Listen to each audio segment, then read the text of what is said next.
the Radio Forest Podcast. Hey, Forrest, it's Monroe Grisman from Petty Theft. Excited to see you this Friday at the Revolution Concert House. It's a tribute group to Tom Petty. Is it all eras of Tom Petty? Is it just the biggest hits, or what do you guys go for? Yeah, Petty Theft, we're a San Francisco-based tribute to Tom Petty and the Heartbreakers. We've been together for about, maybe 15, 16 years now. And really, we like to call ourselves a celebration of Tom Petty. We don't dress up in costumes. We just try to pay tribute to the music and celebrate the music of Tom Petty. We've been traveling all over the western states. We're, Bay Area based out here in San Francisco, but we get up to Oregon, Washington, get out to Utah and Colorado, Nevada, and we're really excited to be hitting Idaho for the first time. Have you guys ever made it out as far as Florida? I wonder how the reception is there. Yeah, we haven't made it out to Florida yet. The furthest east we've been is Chicago. Last year in, January or February, we at the House of Blues out there, and that was a lot of fun. We play all eras of Tom Petty, from the latest albums to the earliest, and everything in between. Obviously, there's a very large amount of big hits that you kind of have to play, but we always try and squeeze in some nuggets and some more of the deeper tracks for the diehard. Something I always found interesting, and sometimes I find these really popular radio songs, radio hits, and radio bands, when you learn how to play the songs, Tom Petty in particular, they're actually not really hard. I mean, you've got your basic G, C, D, A minor chords, and I'm surprised. I'm like, oh man, it's actually such an easy song chord-wise. Now, he's got, of course, his style, which makes it a little bit different, but how did somebody not think of these chords together first? How did he take 4 chords and make it into a giant song? Or even if you look at the lyrics, there might not be a ton of deep lyrics, but I'm like, man, this is such a huge hit, but I think that might be the genius of these super successful musicians. I mean, at their core, they're not really hard songs. No, I think that's true, but I think they're deceptively simple songs. On the surface, they're meat and potatoes, with, like you said, simple song structures and chords, etc. But when you get into the melodies, and that's where, the Heartbreakers, the genius of, Ben Montent or Mike Campbell, and all the things that go into it, it's kind of like bluegrass music. Bluegrass music is very simple on the surface, where it's very simple chord structures. But the depth of it in terms of dynamic and melodies, and obviously Tom Petty's lyrics, which, while, again, on the surface seem very simple, the depth of what he's conveying in a very simple lyric line, like, you got lucky when I found you. Yeah. There's a lot to unpack in that. The words on the surface are very simple, but when you start thinking about that, you're like, whoa. Did you ever get to meet him? I never personally got to meet him. It's funny, you should ask that. Actually, our bass player, Django Bayless, did get to meet him one time. We, of course, all went to several shows. For a period of time, I worked with Tom Petty and the Heartbreakers doing their merchandising when I worked at a company called Winterland, and I was doing artist relations. So I worked with them on their merchandising, but I mostly worked with their management. I worked with Tony Dimitriadis, Tom Petty's longtime manager, and went to some shows, even was backstage and stuff, but never got to meet him. Django worked with him while at Live Nation. He does stuff like running artist web stores and et cetera. And so he got pretty tight with the band, and at one point he did get to meet Tom Petty. Unfortunately, the rest of us never got to meet Tom, but I did meet Mike Campbell. That was really great. And I've met Ben Montent, and actually, through a mutual friend, we became friends with Steve Ferroni, and he sat in with Petty Theft 3 times, the last of which he joined us for. We've been having an annual birthday show for Tom Petty for, this will be 9 years now. We obviously missed last year, but Steve came up and played with us, and we played at a place called Cornerstone in Berkeley, and it was actually a year after Tom had passed, and, Tom's birthday is only a couple of weeks after the day of his passing, so it's kind of an emotional month in October when that happens. Steve sat in with us, and he played at least half an hour, 45 minutes with us. Really a special treat. Couldn't be a nicer guy, and all of us were like kids in the candy store being on stage with one of our heroes and a true legend like Steve Ferroni. And he was so gracious, and it was so fun to play with him. Did you have to practice at all, or tell him what songs you were doing, or he was like, look, if it's got Tom Petty's name on it, I'm going to know how to play it? Oh, yeah. No, that's actually a funny thing. Each time he sat in with us, the first time he sat in with us, we figured, oh, well, he's just doing this for a friend, he doesn't really necessarily want to play with us, so we'll just be gracious and say, hey, how about this song? And so we had a song and we had a plan, and he ended up coming up early and playing 2 songs with us and kind of surprised us because he's like standing off the side of the stage going, I know this song. And then the next time he sat in with us, I said, well, how about those 2 songs we did together? Again, thinking, he doesn't, really want to play with us. And he's like, yeah, I'll do those 2 songs, but I'd also really like to do this song and this song. Oh, wow. And I was like, okay, great. So it turned 2 songs, 1 song turned into 2 songs, 2 songs turned into 4 songs. This last time at this birthday celebration, I go to Steve and I show him the set list and I say, how about those 4 songs? And he looks at the set list and he goes, well, I know all the songs. And I said, Steve, you're absolutely right. And you know what?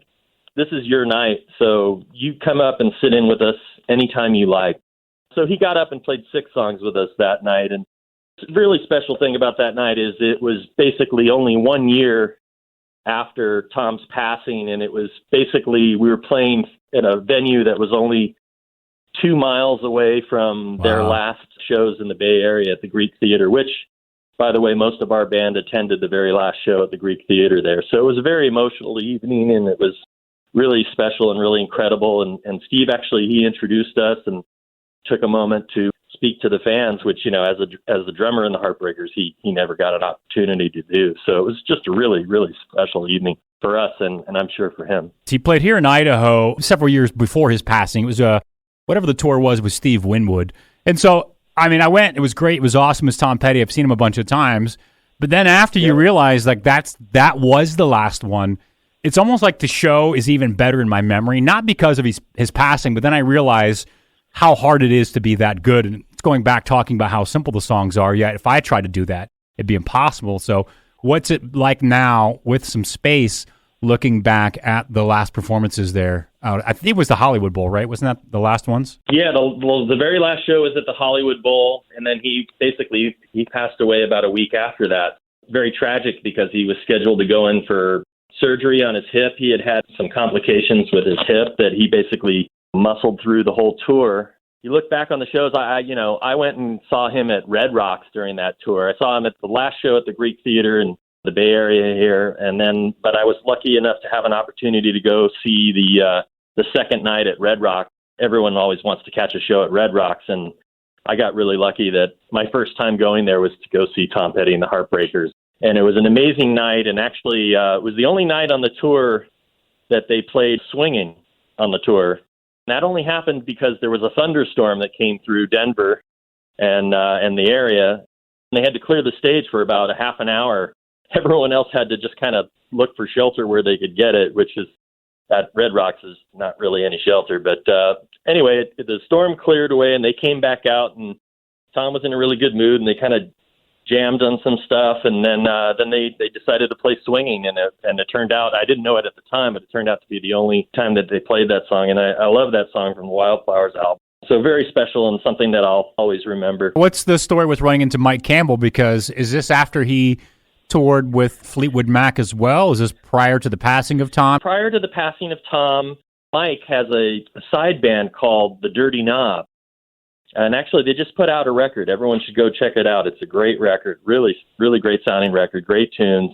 Mike played 2 shows here in the North Bay. They played a show in Napa, and they played a show at the Sweetwater in Mill Valley. And I went both shows. Me and Django went. Our bass player went to both shows, and a couple of the other guys, I think, went to one of the shows.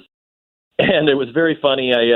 After the show, I was, the place was clearing out, but I, of course, like a kid, was up close to the stage and picking out his gear and trying to get a peek at his pedal board because I'm a guitar player and my hero, and I've been playing his music and trying to copy a lot of his parts for the last 15 years.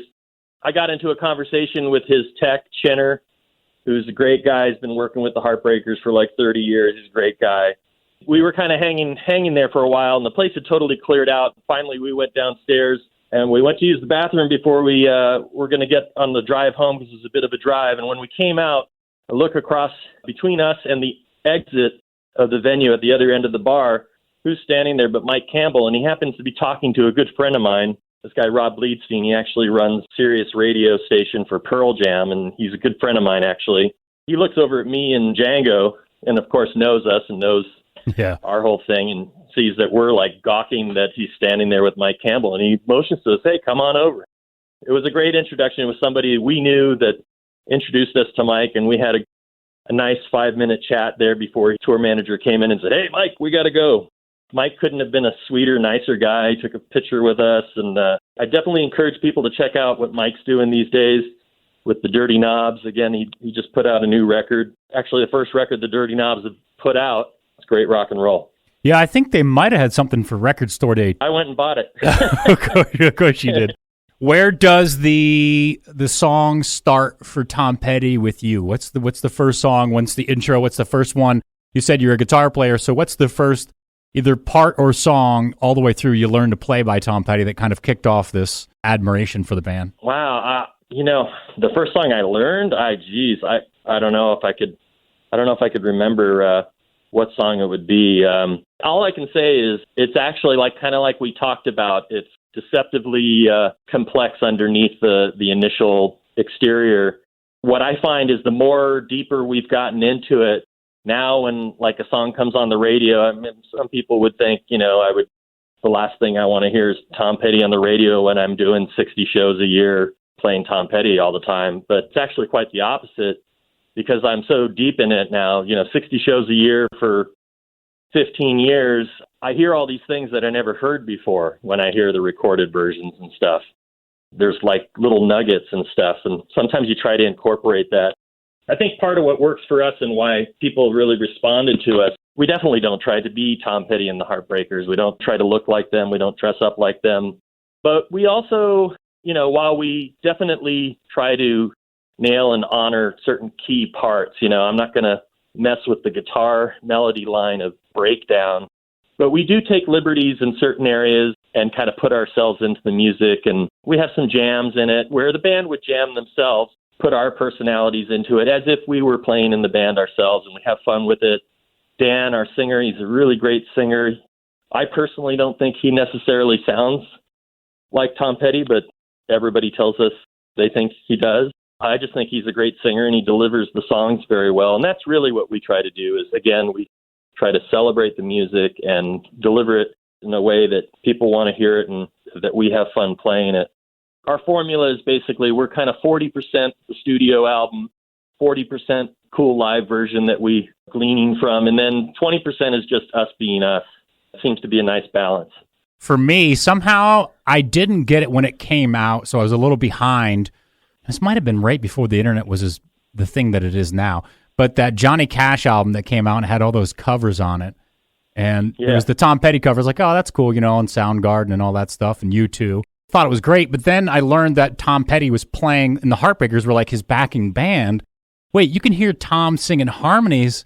I now hear that song a different way than I heard it 15, it's got to be 10, 15, 12, 20 years ago. I don't know, but I get what you're saying. Super cool. I mean, and that's kind of the spirit of Tom Petty and the Heartbreakers is at the core of it, they're all about the music. They were always about the music. And Tom worked with Rick Rubin on the Wildflowers album.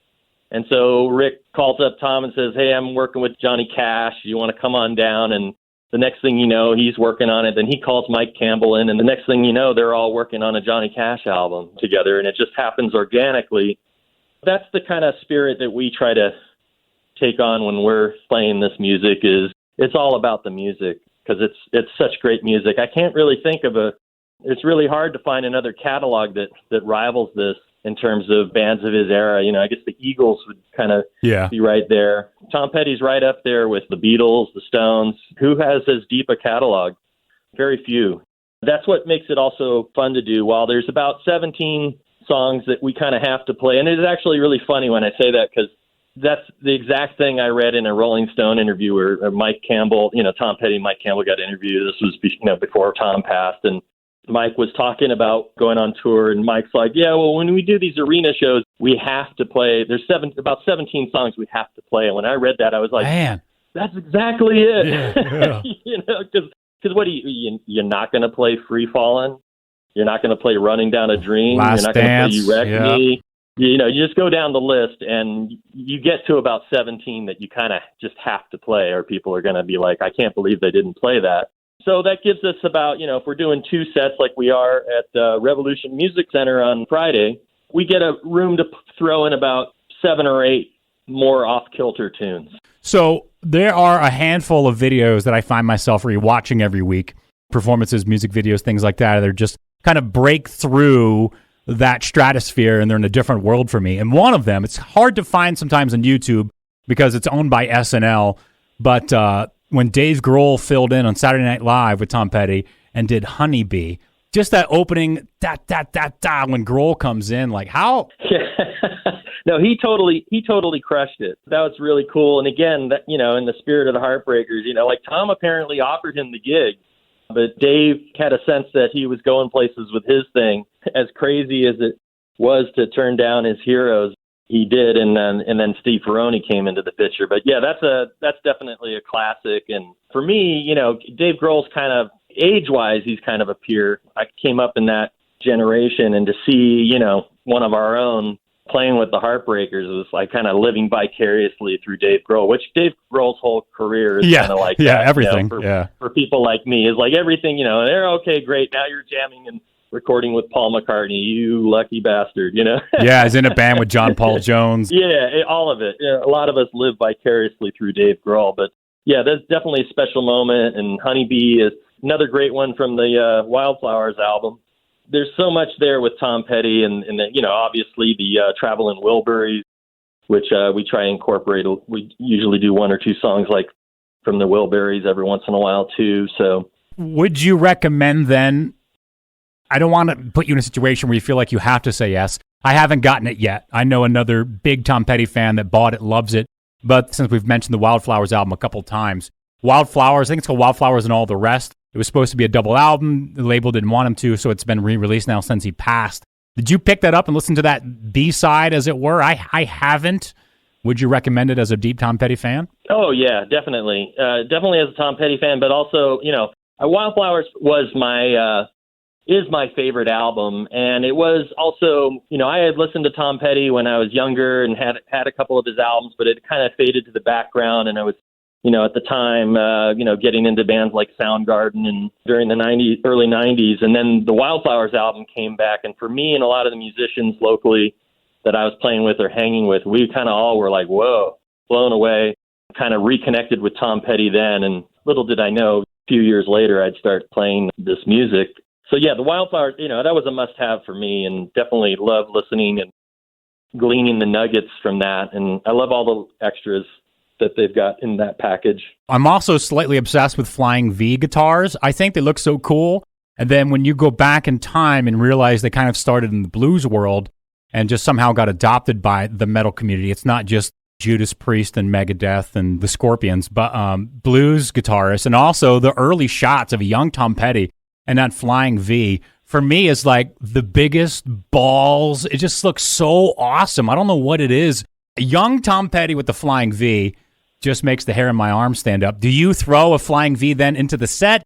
Are you more about, hey, I'm playing the guitars that I have, but as a guitar player, surely you've got to have favorites that you want and you've seen and you got to have. Yeah, it kind of goes both ways. I definitely am playing the guitars that I have, but that being said, I have shaped things around doing this music. So I don't have a Flying V, although it's been on the hit list for a while. I did have a Firebird that I was playing because he's done a couple of those, yeah. Play a lot of Firebirds.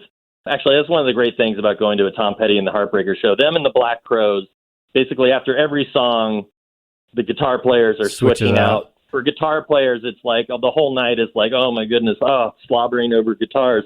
For me personally, I got the main food groups covered. I've got a custom shop Relic No Caster that's basically a nice imitation of Mike Campbell's No Caster. I've had that since I basically joined the band. Once I knew I was going to be in this band, I found one and I got one, and it just fits perfectly. And then of course I got a Stratocaster and a Les Paul and a 12-string electric. No Rickenbacker? No Rickenbacker. Those guitars are pretty expensive. oh yeah, the Tom Petty one's like $8,000, $9,000, depending on how accurate you get it. But I found a really good one that plays great and stays in tune. And at the end of the day, we want stuff that sounds great and works great for our situation. But yeah, I don't quite have the budget that those guys had. I think Tom and Mike both, I know that both of them had hundreds of guitars and hundreds of like really great guitars. It's hard to keep up with that sometimes, but we do our best here. Now, sometimes I know like Reverb will sell. I've almost fallen for it a couple of times. I think there was a Foo Fighters one, but it wasn't Grohl. It was, I think, Chris Shiflett, but he had an Explorer.